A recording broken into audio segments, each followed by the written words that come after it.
A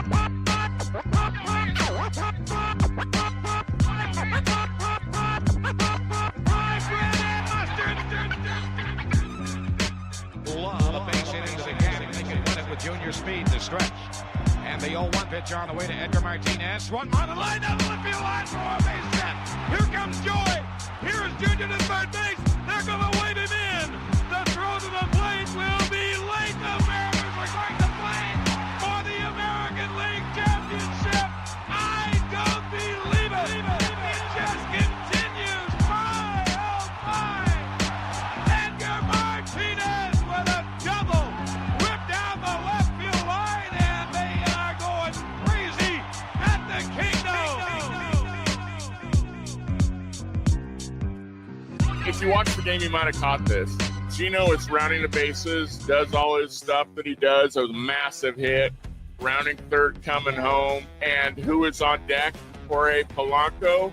You're expecting to get us some DAP. You got some from Cal. And coming out of the dugout, you see Josh Naylor. Did he get Eugenio any DAP? Absolutely not. He was up early just before him. He goes to the on-deck batter, Jorge Polanco, and talks to him about what he's seeing from that pitcher. It got me so jacked up, even though it was a big-time home run from Eugenio. Just to see that I don't care that you just hit that home run. To see that you went to the on-deck batter to talk strategy about what you're seeing. You're a fellow left-handed hitter. Yeah. Blanco was just totally involved what Naylor was saying. It's something I noticed, and it absolutely got me pumped. Just try to play baseball. I just like to wake up, come to the field, work hard, win the game, go home, repeat. Legendary PA announcer for the Seattle Mariners, Tom Hutler. The fan interest has been a really good place. It's at a good level, and with good reason. The club has been putting a good product on the field. Now that Victor Robles is back, this is a pretty scary lineup. It is. I mean, top to bottom now. There's really not a guy that a pitcher should be like, oh, I could take a break. You've got a lot of guys up and down the lineup who have A, power, B, speed, and C, can keep a Raleigh going. When you do look at, let's just say, Jorge Polanco, man, when he's going, I feel like he's the X factor. He's just been lighting it up, and he's a switch hitter, and he's now able to switch hit. Early in the season, he was only hitting left-handed against right-handers, and now he's able to hit from both sides of the plate. He's showing some pop, and it was really a great move to bring him back this year after he had such a down year last year. And he's been able to go out to second Even base. play a little second base.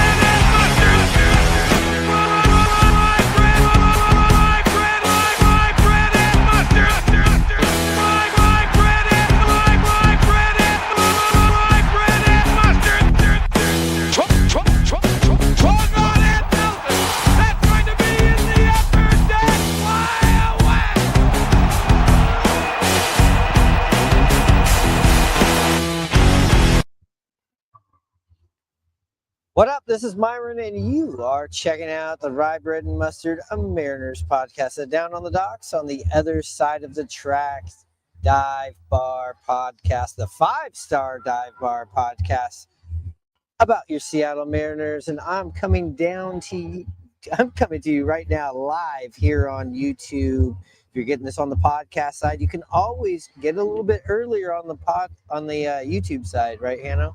Sorry about my fumbling of the intro there. It's just been a long day. As you can see, if you're checking this out on YouTube, I'm down here on Occidental on the patio of tacos and tequila.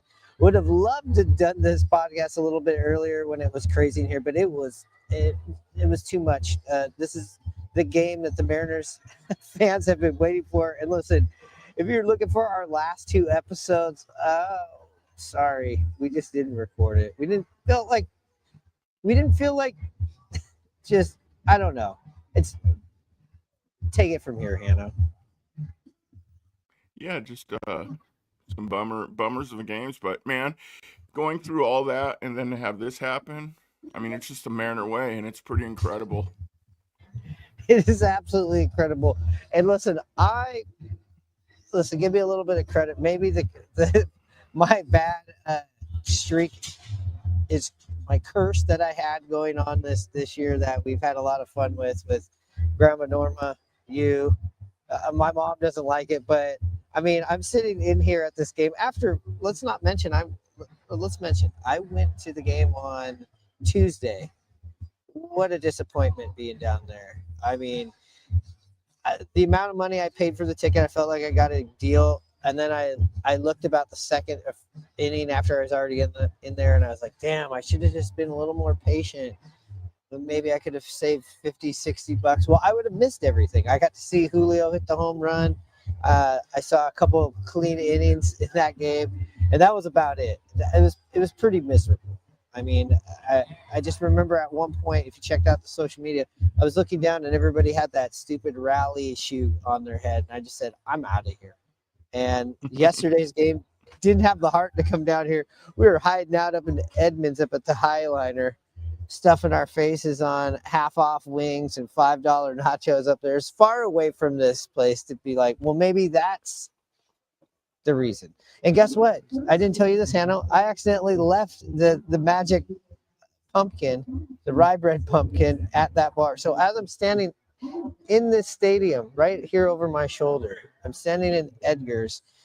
It's the top of the eighth. I mean, it felt like for the last 3 games, there's been a player on second base, like the Toronto Blue Jays have a fucking ghost runner every inning on us. Yeah, they do. We're going in the 8th inning, and I'm thinking of all these superstitious things. I'm thinking about how I'm never going to hear the end of this.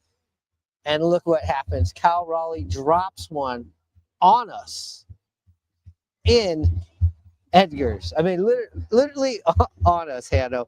Tie ball game.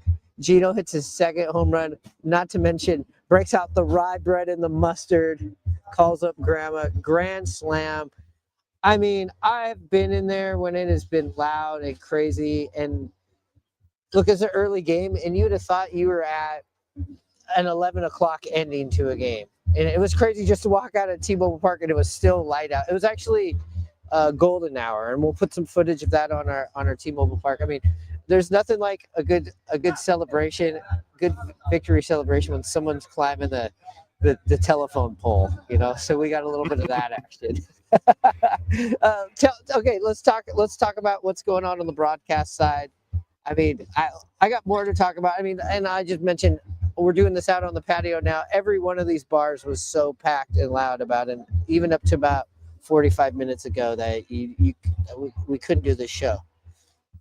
That's awesome. People are letting it out. I mean, like I mentioned, those first 2 games, games 3 and 4, you know, coming back after the massive, you know, games on the road, people were feeling pretty good, pretty high and mighty. And then to have that happen, those were clunkers. So it was just a release of frustration and just happiness from all these years, you know, to just get that big victory. I'm sure it was wild down there. That's awesome to hear people are climbing telephone poles. They're excited, you know? Yeah, I haven't put that one up yet, but you know what? I can go to my Instagram here. Let's talk about something else, but I'll pull up what it was like when Dumper dropped that home run into Edgar's Canteen. Not to mention, let's just start right there, and we'll work our way back to this because I just want to talk about it. We're there. I have the ball tracked coming off of his bat, and it was just. I was so disappointed to look at my video and I kind of lose the ball. But I want to tell you why I lost the ball. Not because I'm a terrible iPhone cameraman. That Edgar's lower part of that bar in his canteen, it was an absolute mosh pit, as you could see. And if anybody asked me where I was when Dumper hit that home run, I'd be like, I was in the middle of that shit. And in fact, I'm going to pull up here on the screen. Okay. Can you see that, Hanno? Yeah. So if you look right here at this camera well, you'll actually see I'll send it to you. You actually see my head. I'm holding my camera phone in the shot, and then we'll cut over to this other shot. There's my hand right there. And that's just me. Like you were just getting shoved in the middle of this. And it wasn't like you were even mad. You weren't like, who's shoving me? You just allowed yourself to be shoved. You're in the middle of it. There's fucking beer flying everywhere on that home run. Because the ball comes down and it bounced off a couple of people's gloves. And all of a sudden, the tabletop started falling and tipping and falling over, and all the beer and they had to get the guy with the mop down there to mop that shit up. I mean, it was pandemonium. And then, before that place was even all the way buzzing back down to payback. I mean, when Eugenio hit that home run, people were still like looking at their phones, looking at footage, wiping themselves clean, and the Mariners got the bases loaded. Gino hits that home run, and that place went absolutely nuts. And you know what's crazy? The guy who comes to the games, and we'll go on to our Instagram here. The guy that goes to the games with the dump here. The guy with the shirt. Caught Cal's home run in Detroit off the bounce. Yeah. Okay, he comes out to Edgar's Cantina and finds the person who got Cal Raleigh's ball. I don't know if I can show it right here because the internet might be too tricky of a move for the internet. But he comes out to T-Mobile Park. Out to Edgar's, and he gives the number 64 shirt to the person who caught the ball. I mean, we got it. It's on our Instagram. It's pretty popular. A lot of people are liking it. Go check it out. That's a plug for the Rye Bread and Mustard podcast Instagram. You'll see it on there. But yeah, I got to meet that guy. Jameson is his name. Jameson Turner. He came out there and did that. And then here's the other funny part, or just the thing that connects us together. If you noticed when Eugenio hit his grand slam, that guy was right there, and the bouncer or the door guy who was working the door tonight, Joe's friend here at Tacos Tequila, hit off his hand. Yeah. So go back and watch that, and you'll see Alex from Tacos and Tequila sitting next to him. Okay, yeah. I mean, you could see him, and when that ball went over in right field, I thought he caught it at first because he wears that same teal shirt that he made and everything. He was really close to catching that. So what a cool vibe that guy's been going through this whole playoff series from Detroit back to Seattle, and I think he said he lived in Vegas. What a dream for these last 2 weeks for that guy. That's awesome. Absolutely, dude. He was taking pictures with everybody. Everybody was lined up taking shots with him. And even I was like, well, let me get a shot. This is kind of funny. I think I was mentioning this to you. Before me and him took a picture, he kind of was like, yeah, I'll take another one because he had taken 100. But somebody had come over and was like, hey, man, I love your podcast. Keep doing what you're doing. And then he was kind of like, all right, I'll take a picture with you. He's that popular that now he's kind of like, guys, only one more, two more, three more. No, but he's a really nice guy to come down and do that. That was pretty cool. That was like an awesome moment. So all of that's happening, and then Eugenio hits the grand slam. So it was just absolutely sitting around. You could just feel that tension in that building. There he is. There's the man of the hour, Joe. There's the guy. You touched the ball. Here, hold on. Oh, here we go. What's that? So tell me what happened when that home run came up for the Eugenio grand slam comes out there. So you touched the ball right there. Short guy. Ball came down. Alex was right next to me. We got our hands up high. Went on my toes, but I'm a small guy. Just grazed the tip of me. The guy who wears the hit it here dumper shirt, he didn't have his glove on, and he was losing his mind because he didn't have his glove on. Otherwise, he would have caught the ball. Yeah. And then I turn around. It's underneath the seat of the guy who eventually had the ball. I reached down under the seat, got my fingers on it, and he went up. Hold it down. So it's absolute war. It was war. War. Fucking battle. It's Braveheart for that fucking baseball. And that's our man on the street segment here on the episode. We got They're looking up tacos and tequila, but I'm staying here on the patio to finish this show. Yes, we'll be seeing you. I'm telling you, we'll be seeing you guys next week. Little man on the street segment there. That's great. Which reminds me that we're closing up here. I need to take some of my banners before they get stolen again. So yeah, there's much more of this game to talk about. Yeah, I will see you the following Monday for sure. Again, if you're checking us out the next morning, it's still going on here in Occidental. I can show you. There's people still walking by. Everybody's just kind of trying to congregate in one bar. I'm sure Pioneer Square is going on. I mean, for this to happen on a Friday night, I mean, just a week ago, I'm sitting out here. We had just did Game 5 against Detroit. I mean, what a wild week. We're going up and down on this Mariners roller coaster. Like, what part of the roller coaster are we on now? I don't know. Hannah, how was this watching this game on TV? Let's reel me in. It was frustrating, but like I told you and Amo the other night, we just had to keep that game close. Because, like I told you, the key was just to get to their bullpen, and that ended up being the case. And when I saw John Schneider, manager of the Blue Jays, bring in the reliever, and especially the lefty, I was feeling real good about Cal coming to play. It was his first at bat, right-handed in this series. The Jays haven't thrown too many left-handers, or none of them at him. And I felt really good. I wasn't thinking home run or whatever, but man, when that pitch left his hand and Cal swung, I knew it was good. But I didn't know how good it was, The ball looked like it was in the air forever, and it looked like it could have hit the roof trusses down below. It was so high. But just felt really good about that. No matter how big Gino's home run or grand slam was, Cal's was really the catalyst. I felt like the team was struggling, real tense there. He got him off the schneid to tie the game, and that just unleashed the Mariners. I felt like the rest of the batters, could just relax, and they did. And plus, it got the pitcher wild. We had two walks, Polanco and Naylor, and then you're feeling really good about Randy because, he's due at least at some point. He took a massive hack, missed like he has this whole series, but then he gets beamed, and then Gino's coming up. You feel good about a pop fly, sacrifice fly.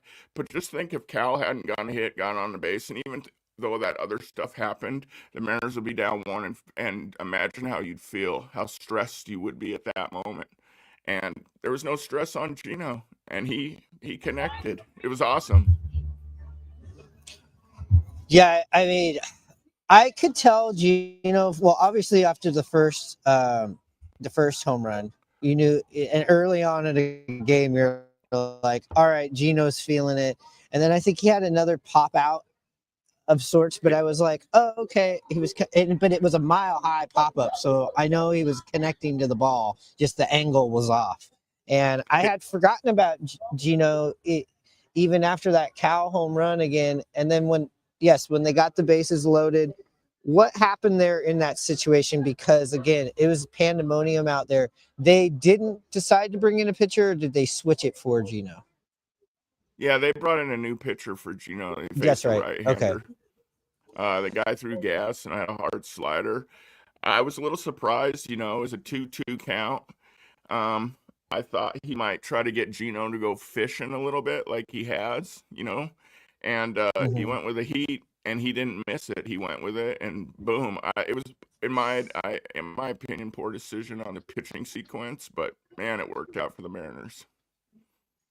If you're watching up there on the video now, Hannah, you can see the guy. There's the dumper guy out there in the outfield. And as you were talking about his home run or Gino's home run, we were watching Cal's home run on here. Gino, I mean, for all the grief or tense moments that we've had to sit around and, so to speak, wait for this huge Gino impactful moment. I mean, you got it.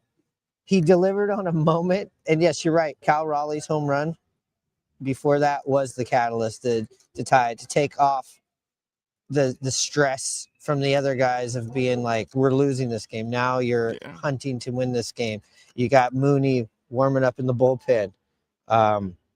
And I mean, Gino's home run, though, just the way he's delivered, he's hit that moment right there has put the Mariners in uncharted waters. We look at the thumbnail to this episode. What's it? One game away from a dance with destiny. I know it's the corniest title ever, but it feels good to write that and see that, and that makes sense. But it also, the key word is one more game. As fun as this celebration was and stuff like that, you don't want this to be your quote World Series moment, or they say in football when you have a big home victory like that was their Super Bowl or whatever. Let's just hope that wasn't the case. I mean, this game, they had to come out today and play a lot cleaner, and I thought the defense was, for the most part, pretty good. There was a couple of throws. There's a throw from outfield that I wasn't too particularly crazy about. Let's talk about the defense in this game. Leo Rivas. Can I bring something up first about how ironic Gino's grand slam was? He was the second player ever in Mariner history, playoff history, to hit a grand slam. That also happened in '95. It was at home with the game tied on a 2-2 count, and it was the sixth pitch of the at-bat in the eighth inning that Edgar hit that grand slam. Isn't that wild? That's from Jay Cutta. Just can't believe it, how ironic, the exact same scenario with everything just aligned like this, I mean, remember how Aim was talking about, I'm just tired of 95, I want to have new memories. Well, it's intertwined together, and you're right, going back to what you were just saying, this doesn't mean anything. This isn't the biggest hit in Mariner history, as some people are already saying, unless you finish the job. I totally agree with you on that. Yeah. If you finish the job, then maybe if there's a hit that does that, then that's number one. But as of right now, I think this is number one. But also, you could point at any of the other big hits that we had. The job was not finished afterwards. Yeah. So I will sit here and say the biggest hit in Mariners history. It was a combination of hits and a combination of the guys passing the baton. Totally agree. It was a complete team effort. It just feels good. And I think everybody in that locker room, everybody in that building is glad it was Gino. Like, if you could pick one guy to do that and snap out of it, and for how much time we've spent and just thought about Gino, getting Gino, we get Gino, and we haven't seen that torrid Gino. You'd see spurts of it, but just absolutely going through just a dreadful, just drizzling shit slump at the worst time. But he's played good defense prior to this. So, and everybody knows what he does in the locker room. I know they were talking about on 710. They were having a discussion of like, well, even if Gino doesn't, he doesn't throw the team on his back and does this, he does all these other intangible things for the team. And I get it, but for what you got and him being this marquee player, 49 home runs, somebody that was the most sought after person in the entire trade deadline, you went out and you get him and he delivers on a moment like this. That's fucking feels good. Yeah, you need him going against a team like the Blue Jays. You talked about how they feel, or how you feel that they have a ghost runner on second base at all times. I mean, it's been a massive key to this series, how they get the leadoff runner on. I mean, their leadoff guy's hitting over 500 for Toronto in this series. So it's just unreal. And, another key to this game, too, was how you and I have talked about if the M's score, you got to shut them down right away to keep the momentum. Oh, Yeah, it was hairy there at times. A lot of traffic. I mean, that's the way it's been. It's such a massive play with the bases loaded, and the third baseman there hit that little dribbler right in front of the plate, and oh my Cal was able God. to get out, jump on it because the ball deadened pretty quickly, but then it had a little bit of backspin. If he hadn't gotten in time, it would have been a foul ball, and then to touch home, throw to first for the double play, just a massive play to start the game. Yeah, There it is. I mean, I don't know if I've ever been at a game where I don't know if I've ever been at a game double play hit so hard. I mean, those double plays, those ending double plays, ending double plays with the bases loaded in the playoffs, those hit differently. I mean, that was a tense moment in the game. That's where I thought, oh, the Blue Jays are going to do what they've been doing all week to us. This is that knockout blow inning. The Mariners were handed that knockout blow inning a time or two in Game 3. They were given that yesterday as well, in 2 times, and the Mariners have not been able to have those closeout innings. It feels like this week. You saw that happen twice today. You saw a solo home run by Gino earlier. And then you did see a closeout inning, but then the following inning, you didn't get that. And you also saw Toronto add on. And I think that's where I was just like, this is going to be terrible. This is going to feel terrible. I was getting those dark thoughts, before all this. But again, we said we get back to the big moment. So how do we get there? How do we build up to that? I mean, you saw another great performance by Bryce Miller. Yeah, absolutely. He was great in what he did. I wasn't surprised that Dan went with the early hook.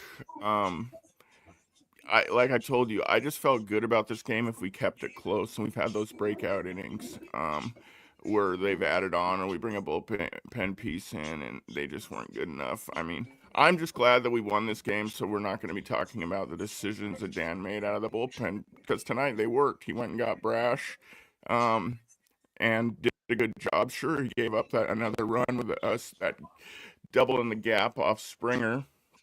And then, you were talking about defense earlier. That ball that was hit in the shallow right field and Canzone came up firing. It was just an awful throw by him. Kirk, one of the slowest guys in the league, he has not scored from second base on a single all year. And that throw was just awful up the line.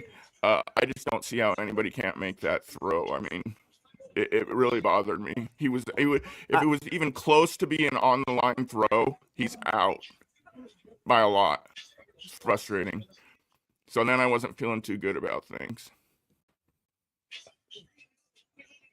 Here's my opinion on it.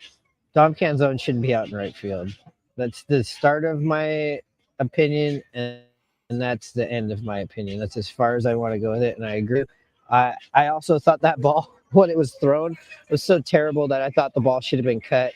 Runner ends up out on second base, ends up not scoring somehow, some way, the way Toronto's been doing things. Another inning. I mean, how many innings did we, how many innings were the Mariners on the rocks, and Bryce Miller got him out of it today? I mean, I don't know. It just, like I said, I felt like I looked up every inning and there's a single or a double just to start off every inning. And the Toronto's been doing that since they got in Seattle.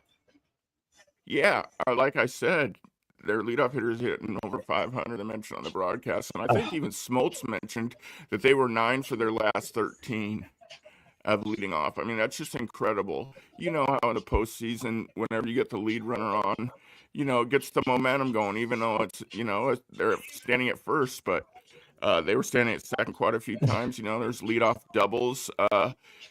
A lot of balls hit down the line, one on Gino, one by first on past Naylor. Yeah, it was just like, can we get the lead runner out and get ourselves in a good position so we're not always, behind the 8 ball? But I would agree.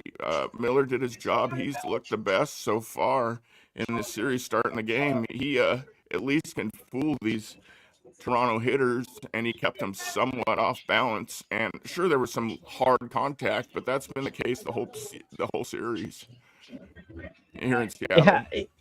Yeah, I almost wanted to pop a bottle of champagne just out there when we got a first out to start off and hitting in the middle of the game. I was shocked. You're right. We were talking about Dan Wilson, all his moves tonight. Yeah, they all worked. Everything that he did pitching wise, I agreed with. I also liked the way this lineup looked today. Yeah. Sure. You didn't really get a lot from right at the top with Julio, but whatever. I liked where Randy is at. I mean, Randy's most lethal time of the Mariners when he went on that run that propelled him into the All-Star break was when he was hitting after Cal. And I do like the look of Cal than Polo. It kind of forces you to pitch to Cal too, because Polo's going to beat you, and I'm sure that manager over there does not want him to be. He doesn't want Polo to beat him. But it's great because they're both switch hitters, because no matter what type of move you make, it doesn't matter. You turn Cal around tonight, hits a big game-tying home run, drops it right in our laps in Edgar's. You saw Polo get switched around in the Detroit series and in this series. It doesn't matter. These guys are professional hitters. I like that. And then I do like the nailer, Randy. And look, Eugenio Suarez was the right spot tonight in that lineup. I feel like the lineup looks longer when it's that way. But yes, when you're down 7-8-9, we're still not getting a lot down there. And maybe prior to the playoffs, the lineup felt a bit longer, but now with the tougher, better pitching, the lineup does feel a little bit shorter all around. Yeah, absolutely. I mean, it's been a tough go. I mean, up until that breakout inning in the eighth, I think the M's only had maybe 3-4 hits, and they definitely weren't putting any hits together. So yeah, it's been rough. I did like the lineup change too, moving Julio up there, new leadoff hitter since Randy's been struggling. But the thing I do like about Randy is when he has gotten on, it's been very few times. He scored every time, except for in today's game at one point where he got on, but he's also stealing a lot of bases. But when he gets on, good things happen. So he's just missing a lot of pitches. His timing's off. He's in a horrible slump, but it was the right decision to move him down. And then as far as the rest of the lineup goes, I've liked the Rivas move. He didn't have as good at-bats today, but the at-bats from our right fielders, I don't think Canzone looks very comfortable at the plate. Sure, he almost hit a great freaking tying home run off the left field pole, but his defense bothers me, so I'm more of a Robles guy, even though he's been struggling. But it doesn't matter. Massive victory today. Yeah, I'm with you. I just would like to have Victor Robles out there, and I don't know which one of them is better at the plate. I feel like with Victor, though, if he can get a walk and he can get on, he can do so much with you. When you get Canzone on, if he's not hitting, if he's not slugging, it really doesn't help as He's much nothing, to me. man, So, yeah. I was surprised still not to see Mitch Garver in any of these games, but they haven't gone to any lefties. That's why, for the most part. Yeah, you're right. You're right. Little's the only guy I kind of remember seeing it from them. Might be mistaken. Sure. And as far as Leo Rivas, sure, maybe some of his at bats aren't all that great, but like, who are you in there for? There's nobody that I'm crying for that's not in there, in the lineup. And defensively, he just helps you so much. I was very annoyed when he got picked off there in Game 4. Also annoyed by the nailer thing too. Usually a very smart player. It was just not a smart move. But I never saw what the base coach was doing either. So we never really looked it up. We have kind of treaded lightly here on the episode about game 3 and 4, but there's nothing good to talk about in those series at all. No, there wasn't. You're right. Those mistakes, the Rivas thing is just inexcusable. I mean, you should not be getting picked off at first like that. You're newly added to the lineup. It was just a terrible decision. And not to mention, you know who was at the plate, right? Oh yeah. And you know who was on deck, right? Yeah. And you know how many outs there were, right? Moving on. Yeah. With Naylor, yeah, it was a backbreaker for sure. I'm a little bit more lenient just because he does so many things to try to spark you. That was just a bad decision by him, but I can live with it because I don't want to take any away of his aggressiveness.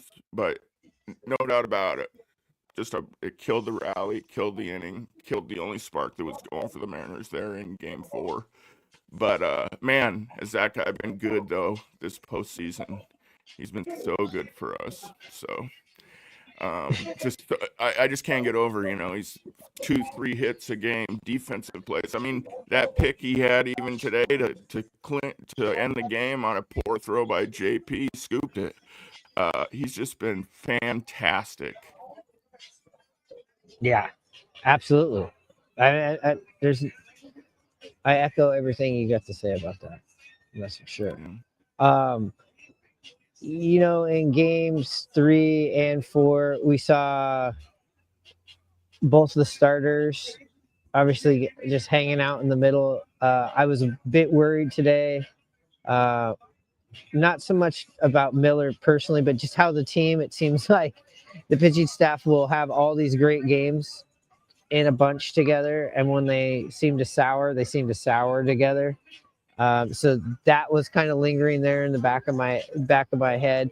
I would assume here in game 6, did they announce it? But it's pretty obvious it's going to be a Logan Gilbert start. Yeah, I would think so. Yeah, he had a tough outing his last start. Well, went on short days rest. Did not have the command or the stuff. The slider wasn't breaking. The wicked splitter that we saw the previous series was nowhere near that. So with him getting his normal rest, I feel like he's a guy that can really bounce back, and I like the way that he, like Bryce Miller, has multiple pitches that he can go to try to keep this lineup off balance. I mean, it's a great lineup. There's not too many holes in that lineup either. I mean, there's none. There's none. Yeah. So there's none, and they got guys out. But yeah, I mean, when you're in Edgar's Cantina, it's a little dramatic because you can't really see sometimes where the ball's going to drop in left center or center. So you spend a lot of time looking at certain things that you can see when you're out there, and one of them is the scoreboard. You can see that very well, and I'm looking up at that scoreboard, and I am seeing like leadoff hitter Springer 256 OPS, over 9, something with 933, and then you have Luke's another guy 333 827. We all know what Vladdy Guerrero Jr. has been doing. 1.495 457 batting average. Kirk OPS at 828. Varsho OPS of 817. Clement over 1,000. Barger right under 8. Jimenez 8. And you look at all these averages, like I just mentioned, the 450s to 3. And you look over at the Mariners, and it's 333 for Cal, 225 Polanco, Naylor and Raleigh are the only two over 300 on there. And the only person with a really good, there's only 3 people with good OPSs, and that's Raleigh, Polanco, and Naylor. So for the Mariners to be up 3 games to 2, just going off of some of these stats, I feel fortunate, honestly, to be up 3-2. I mean, we knew this was going to be a tough series when they were up 2-0 and they came right in here and punched the Mariners in the mouth. You already know this was going 6 or 7. If Toronto doesn't respond there in game 3, this could be over. Yeah, like absolutely. maybe like a lot of people thought it was going to be over. And I still do not feel good about going to Toronto. And I even know what the Mariners do to us. I even said today, you know what? I bet you they'll lose this game and they'll win game 6 and there will be a game 7 and it's going to be brutal. Well, it's still going to be brutal in 6. And I hope we don't go to 7. And if you're a Seahawks fan, you definitely hope you don't go to 7. Well, if you thought today was a tense game, wait till game 7. But the Mariners, like we talked about already on this, the leadoff hitters getting on a bunch. In games 3 and 4, there was some walks. When we put the leadoff runner on as well, walks create runs, and then what they were doing as far as their damage down in the order. You mentioned the shortstop who hit 2 home runs already in this series. I mean, you just can't have that. So it was much better today. I think we held them under 10 hits. I think it was like 7 or 8. I don't remember. I have the box score in front of me. But like I told you, the key is always to keep the game close, the way I'm seeing it at least, and get to their pen. Because we've done a lot of damage against their pen. And, we hit lots of home runs. That's how we score. So we got to hit the ball out, have some decent pitching. It's probably going to be a close game, and then be able to take advantage when their pen comes in. Yeah, and their pen, I mean, we got to their pen today. So that goes to show you what the plan is and when it works, what it looks like. You said, like, hey, keep these games close. It'd be great to get the Mariners to build on a lead early on in a game. Absolutely. Take that Toronto crowd out of it. That's why the Toronto Blue Jays were so successful here. They took this crowd out. And you know what, Chris? This whole place was full today compared to on Monday with Toronto fans. I thought the Toronto fans on Monday. I think on Tuesday, the Toronto fans are very sparse. You did hear them in there. And compared to what I saw on Tuesday to Friday, just the amount of people, and maybe because the ticket prices were starting to get low, and maybe because the Toronto Blue Jays made a series out of this, but it was thick and full of Toronto fans. And guess what? Here, after the game, I maybe saw like 2 or 3 here in the bars. So, so that was nice to not let them come in here just from the fans side of this. Let them come in here and take 3 from us. But listen, the Mariners haven't lost a game yet in Toronto this year. They've won 5 games there. And it seems like Toronto's done better here. Yeah, it's been just a wild series out. The roller coaster it's been, how it's evolved. You're right. I mean, just incredible type series. It's certainly a way better series to watch than obviously the National League series that is now over. Yeah, that was on in here, and I don't think anybody gave a shit either. I mean, we looked up at the scoreboard and we were just like, it's over. You had Ohtani pitching, hitting home runs. I mean, the Dodgers are sitting on easy street. They are the team to beat. They are the team to beat. I've said that from the get-go. They got their shit together. They're learning how to close out games with their bullpen. That's scary, but we don't even got to worry about that because we got to get through Toronto. And look, Toronto, I don't know if it's who has more of the pressure. I think it's equal. Toronto's going back home knowing that they got to win 2 games. We're going to Toronto knowing we got to win 1. What's on the line for the Mariners? What's on the line for the Mariner fans versus Toronto? I mean, somebody's got to lose. Yeah, absolutely. That's the thing. You were talking about the Mariners need to add on. They certainly haven't. They've gotten the lead early here in this homestand, but they have not been able to add on to once they get the early leads at all. And then the pitching the next inning isn't able to shut them down. Lets Toronto either back in the game or as we've seen throughout this series, take the lead and never relinquish it. So I feel good about the Mariners on the road. I just feel like there's something about them. Like, I don't know. I just, I would not have said that probably if they had lost today. But seeing the way they handle themselves on the road these first two games, and then with them getting their confidence back after winning today, because I'm sure they feel the pressure of, not winning in front of the home crowd, who they've mentioned is the biggest part of this, how the fans are starved. I think, typical Mariners, it probably will go 7 down to the 9th inning, but I'm sure hoping it goes in 6 games like I predicted before the series started, but we'll see. Yeah, we will see, and we'll be more regular.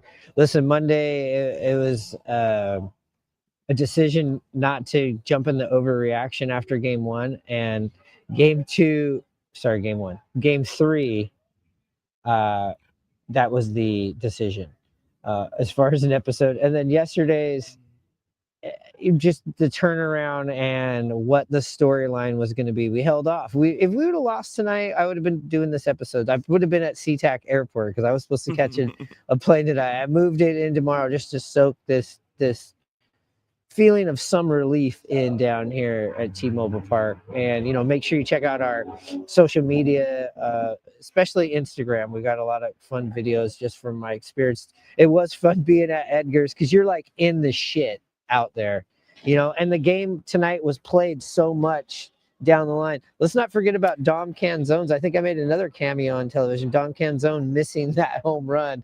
I knew that thing was foul before Dan Wilson called it off because I got a good shot of it because I was right next to the Fox cameras right there down the line. And Randy made that catch up against the wall. I mean, a lot of action in left field. Let me tell you what that was like. I saw that arc on that ball, and I said, that's gone. It's going to be gone. And I looked away. I couldn't get a clear shot of it anyways. And then because of how many Toronto fans were in there, I thought it still was gone because it was kind of like you were getting the groans from the Toronto people or the unsureness from the Toronto people, and you were getting the same from the Mariners fans. So it was just kind of like this, what happened? And then all of a sudden somebody's like, he got it. And then you look over at those side TVs that are just a little bit behind of the live action. And I saw him catch it. And I was like, oh my God, that was absolutely huge. That would have been a back-breaking home run right there. And I already in my head thought that we were down 2. And I mean, that's the plus side and the drama side of being out at Edgar's or there live where you're just like, can't, you lose track of it right there. Just that little turn. But yeah, that was it. That was huge. And, Naylor's single was out there. There's just and there's some pop flies out to left field. So kind of reminiscing of when I went to 1995, I was in the upper deck there at the Kingdom when the double happened. So down the line to left field. Hey, and this is my first playoff victory in person since 1995 because I did not go in 1997. And then they got swept really quickly. And I was starting Fresno State in 2000 and 2001. So I missed both of those. Obviously, if you listen to the podcast, I was at this 18-inning one. And then I went to the one on Monday. So it feels good personally to have this victory. I'm glad I stayed. And I'm glad I went in there to reverse the Sumner curse. Oh, absolutely, because you're right. It was your first playoff victory since '95, and your first victory, and I don't know how long before the Philly series on the road this year. We lost track. Yeah, you've been pretty. You have definitely been not good for the Mariners, but you broke it today, and you saw one hell of a game. It was loud. I bet that was intense being in there. Yes. The roar of the crowd. So I'm glad you had a good time. Yeah, we hope to be back down here for sure in a week or so. I'll be back up here, tacos and tequila. During the World Series, this is ground zero for the pre-funk here at Tacos and Tequila and afterwards. Also, if you need a dog out here on the street, go look for our magnets that should be on Al's famous sausages. Got the 2-for-1 deal on the hot dogs after the game. And also, if you like this street cred for rocking the rye bread, a lot of people like these. A lot of people want them. You hit up at simply.core on Instagram. You can hit her on Instagram or Etsy. And of course, head on over to In the Clutch Apparel, intheclutch.com. Promo code, all one word, rye bread and mustard. I know they got the hip hip Jorge. They got the hot dogs in heaven. They got a million Cal Raleigh ones. They probably got one that's specific to this game that we went to. They're beasts over there in the clutchapparel.com. So hit them up. Hanno, I got to wrap this up because I got to find a way up to Magnolia to get my car, to drive down to Renton, to stay there so I can get up and catch the first flight in the morning. So with that being said, you know what time it is.